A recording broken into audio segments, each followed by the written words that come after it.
Rabindranath Tagore, the famous Bengali poet, wrote many poems in Bengali, but he got a Nobel Prize for translating his Gitanjali in English. And today, from that translations, we are going to discuss a poem, and the number of the poem is three. If we look into the Gitanjali, it belongs to the number of 22. But in Songs of Offering, we have this same poem, but in English, and the serial number of this poem is number 3. Poem, we shall try to discuss the line by line meaning and illustration.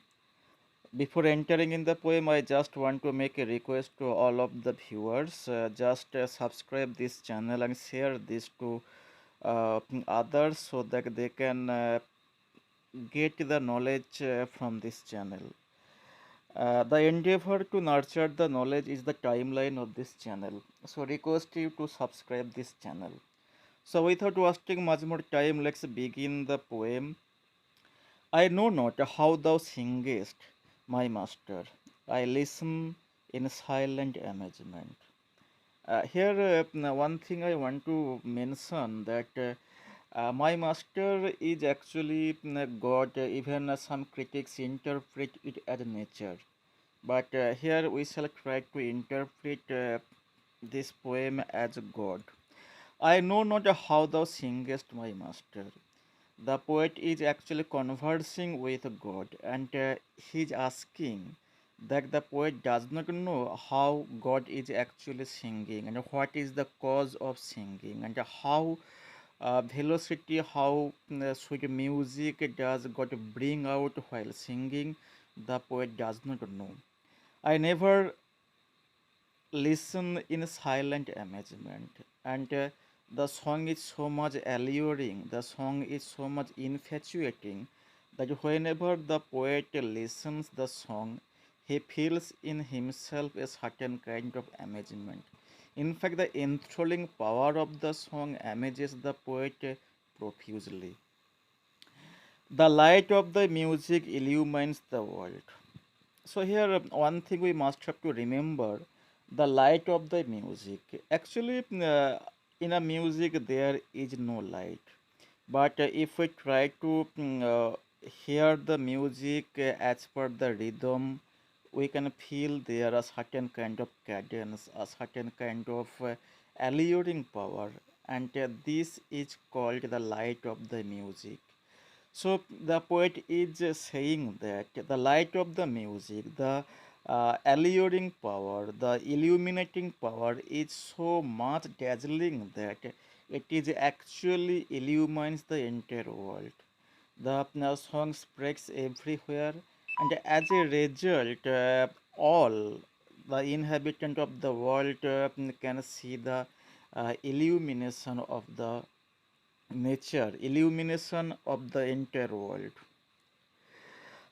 The life breath of the music runs from sky to sky, and the life breath of the music means the cadence of the music, the musicality of the song runs from sky to sky. So this music spreads everywhere, and it is heard in every nook and corner of the globe.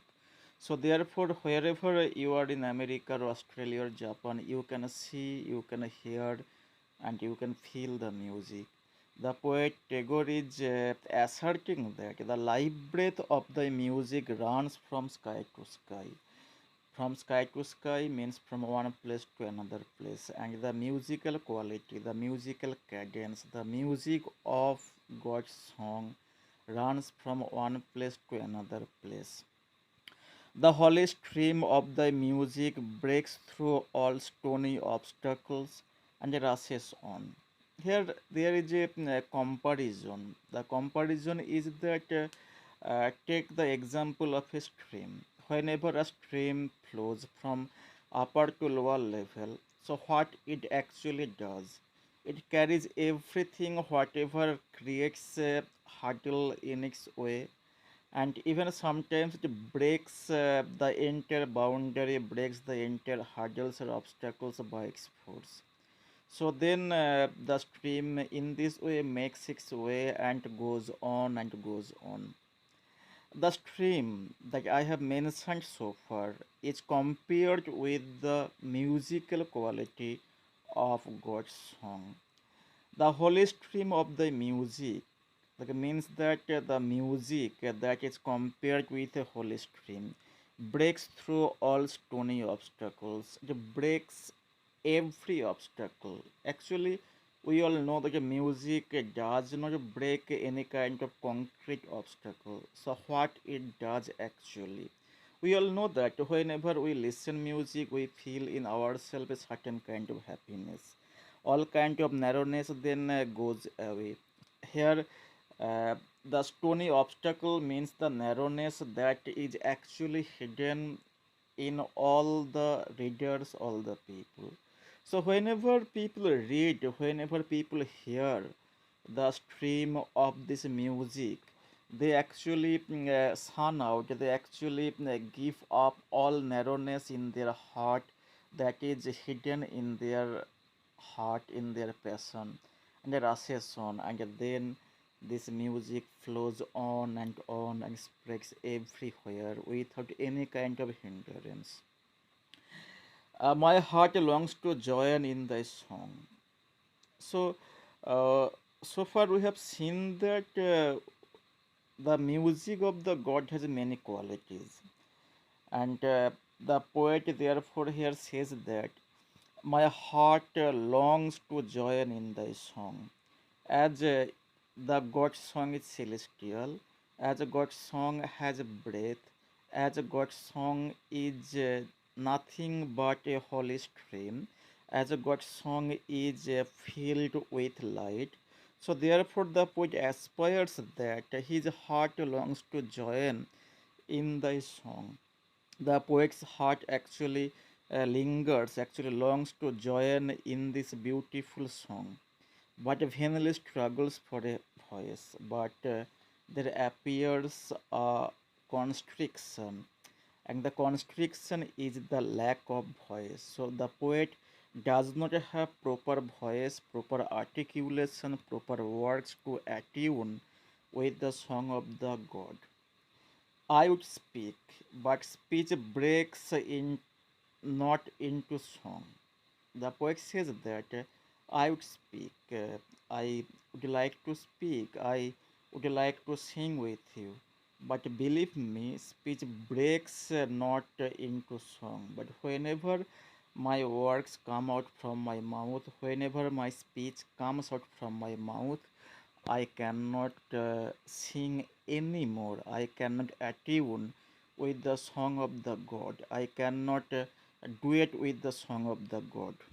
And I cry out baffled. And then I feel puzzled and then I cry out. So, being puzzled, I cry out. I don't know what to do, how to attain that celestial beauty, how to attain that joy of the beauty that your song actually has.